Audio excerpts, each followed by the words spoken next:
Bonjour, bienvenue dans ce premier épisode sur Lightroom. Donc je vais vous présenter ici le module bibliothèque. Euh, Parmi tous les modules en fait que vous pouvez voir en haut à droite de la page de Lightroom, vous avez le module bibliothèque, le module développement, le module carte, le module livre, le module diaporama, impression et enfin le module web. Donc le module bibliothèque se présente de la façon suivante. En fait, vous avez là, sur la partie de gauche les options de navigation et de classement de vos photos. Au centre, vous avez la grille d'aperçu ou l'aperçu en grande taille de votre photo. À droite, vous avez toute la partie développement rapide, puisque on a un module développement qui lui est dédié, qui est beaucoup plus complet, et toute la partie arborescence des mots-clés, permettant justement le classement. Donc, tout d'abord, vous avez un panneau navigation qui vous permet en fait tout simplement de zoomer et de naviguer dans votre photo zoomée. Voilà, donc vous pouvez changer les rapports de grossissement jusque être vraiment dans la photo ou tout simplement avoir la photo adaptée à votre écran. Ce module de navigation est aussi interactif puisque quand vous êtes dans le mode grille, donc vous avez toutes vos vignettes, vous avez possibilité de voir en un peu plus grand en fait votre photo, en particulier si vous réduisez la taille des vignettes. Ensuite, vous avez le catalogue. Donc le catalogue en fait vous résume tout simplement la quantité de photos que vous avez, les photos que vous avez en collection rapide, le volume de photos que vous avez importé dernièrement et le volume que vous avez exporté dernièrement aussi. Vous avez les dossiers de stockage de vos photos, donc répartis dans les différents disques durs. La petite indication de couleur que vous avez en face de vos noms d'unités de stockage vous indique si Lightroom y a accès ou non en fait. Vert veut dire en ligne, orange veut dire en travail et rouge ou gris veut dire tout simplement inaccessible. Voilà. Donc là vous pouvez tout simplement naviguer dans votre arborescence, voilà, très simplement, sans aucun problème. Vous avez aussi la quantité de photos, le nombre de photos que vous avez dans vos différents dossiers. Voilà, vous pouvez faire autant de dossiers que vous le souhaitez, il n'y a aucun problème. Il faut savoir que Lightroom est un logiciel de gestion de photos qui est non destructif, c'est-à-dire que quel que soit le nombre d'éléments ou de modifications que vous apportez à vos photos, en fait, l'original de votre photo n'est jamais impacté. Voilà. Vous aurez bien sûr, si vous exportez ou que vous imprimez vos photos modifiées, vous aurez le résultat sous format JPEG, PDF ou autre, mais votre photo d'origine, elle n'est jamais impactée par ces modifications. Ces modifications en fait sont mémorisées dans un fichier à part, très simplement que Lightroom interprète afin de vous rendre soit en visualisation, soit en résultat final vos modifications. Ensuite, vous avez le module collection. Alors personnellement, je classe mes photos physiquement, puisque ici ce sont les répertoires physiques de vos photos, là où elles sont véritablement stockées. Je les classe essentiellement sous forme chronologique, avec une indication dossier par dossier des événements en fait que j'ai pu faire. Éventuellement la source des photos, hein, si c'est une chronologie, souvent pour moi c'est la vie de tous les jours. Les studios photos, c'est effectivement mon travail en studio. Après, j'ai aussi mes photos de scanner, photos de famille, par photographe, etc., etc. Donc, Vous avez les collections. Alors les collections, très simplement, c'est comme une playlist en fait de vos photos. Vous pouvez créer très simplement une collection en sélectionnant plusieurs photos. Alors avant de créer votre collection ou après, hein, peu importe. Vous faites un clic droit, créer collection, vous lui donnez un nom. En l'occurrence, je souhaite y mettre les photos que j'ai sélectionnées. Et je crée ma collection. Et ici, une fois ma collection faite, je peux réorganiser à loisir mes photos. Ensuite, vous avez les collections dynamiques qui sont des collections en fait intelligentes, c'est-à-dire qu'en fonction de certains critères, la collection va s'adapter à ce qu'elle va trouver dans votre bibliothèque, tout simplement. Donc une collection dynamique correspond à un titre et différents critères où vous pouvez choisir que les photos apparaissant dans cette collection répondent à l'ensemble de vos critères ou simplement à l'un de ces critères. Voilà. Donc c'est très pratique pour classer justement vos photos suivant par exemple mon portfolio. Voilà, j'ai un dossier contenant les photos créatives, les photos animalières, etc., les photos macro. Les collections sont des collections dynamiques ou non, suivant les besoins que j'ai. Vous pouvez aussi créer des dossiers, des ensembles de collections, c'est-à-dire des dossiers de collection, tout simplement, dans lesquels vous allez pouvoir mettre soit d'autres collections, soit des collections dynamiques. Voilà. Oui, je veux supprimer cette collection de démonstration. C'est aussi dans le module bibliothèque que vous avez les possibilités d'export via des services de publication. C'est-à-dire qu'un service de publication correspond en fait tout simplement à soit un site internet, un réseau social comme Flickr, Facebook, Picasa, SmugMug, etc.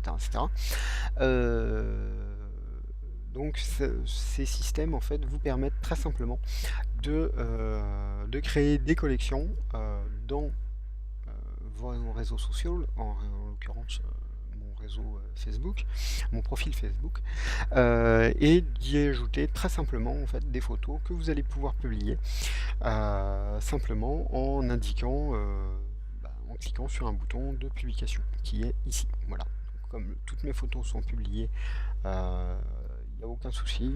Voilà. Le bouton est désactivé. Ensuite, le module bibliothèque vous permet aussi d'importer vos photos, tout simplement. Donc, pour importer vos photos, vous cliquez sur le bouton Importer, qui vous fait apparaître une fenêtre de dialogue.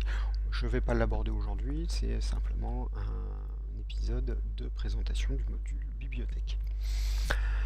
Sur la partie centrale, donc, vous avez le mode grille, qu'on peut voir ici. Vous avez possibilité donc d'avoir un aperçu un peu plus grand.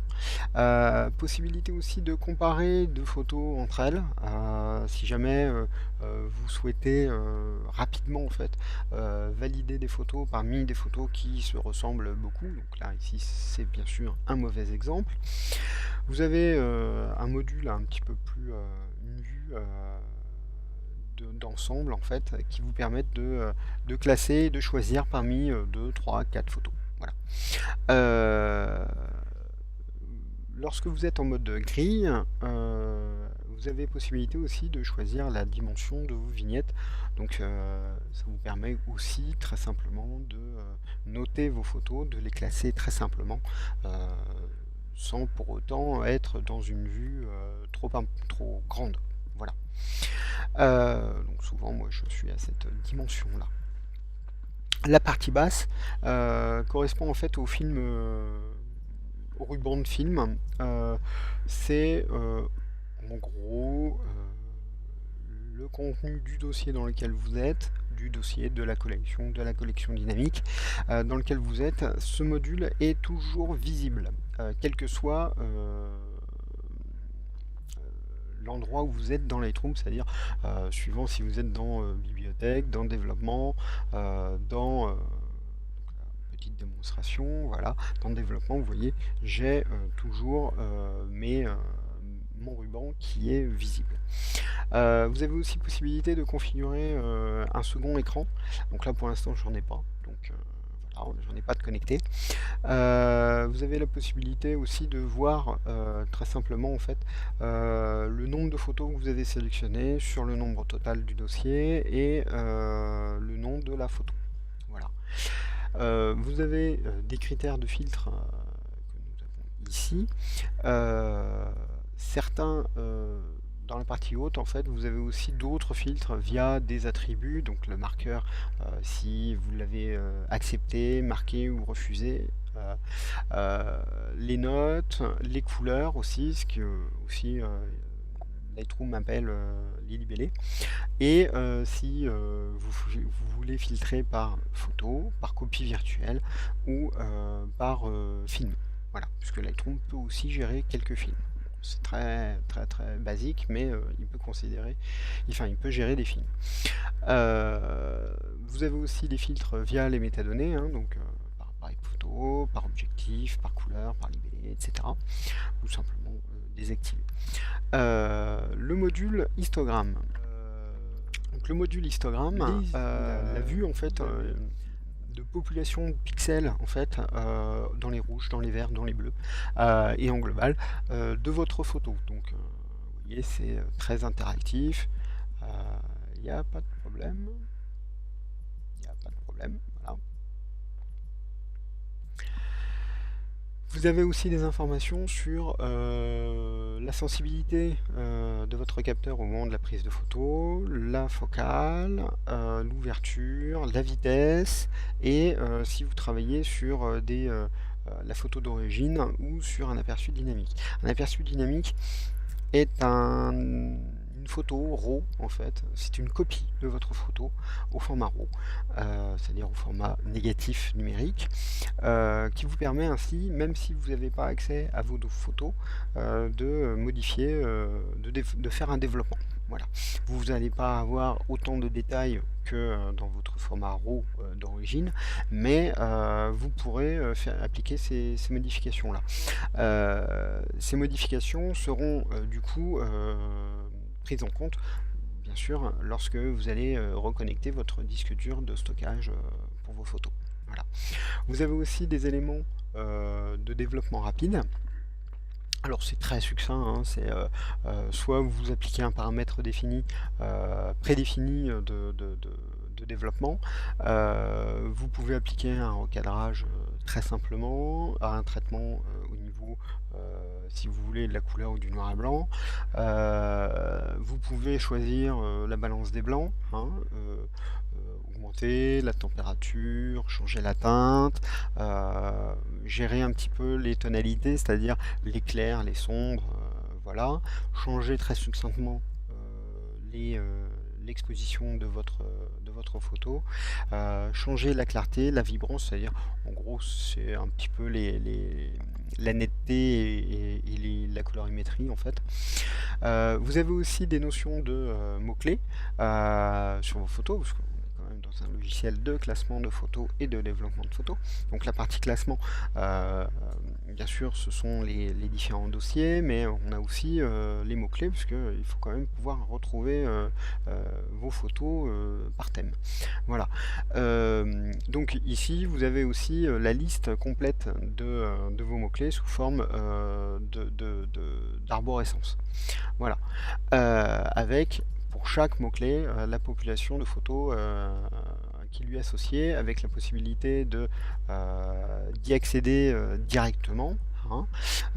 Donc ça vous permet aussi de naviguer au même titre que vos dossiers que vous avez mis sur la partie de gauche.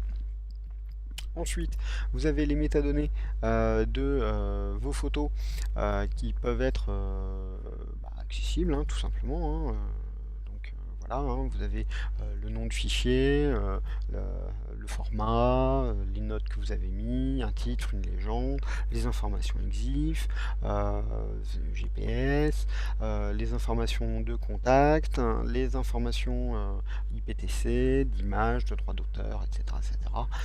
Bref, vous en avez toute une flopée. Voilà. Vous pouvez aussi récupérer, en particulier lorsque vous avez publié vos photos sur Facebook, sur un réseau social, hein, Facebook, Google+, Flickr et bien d'autres.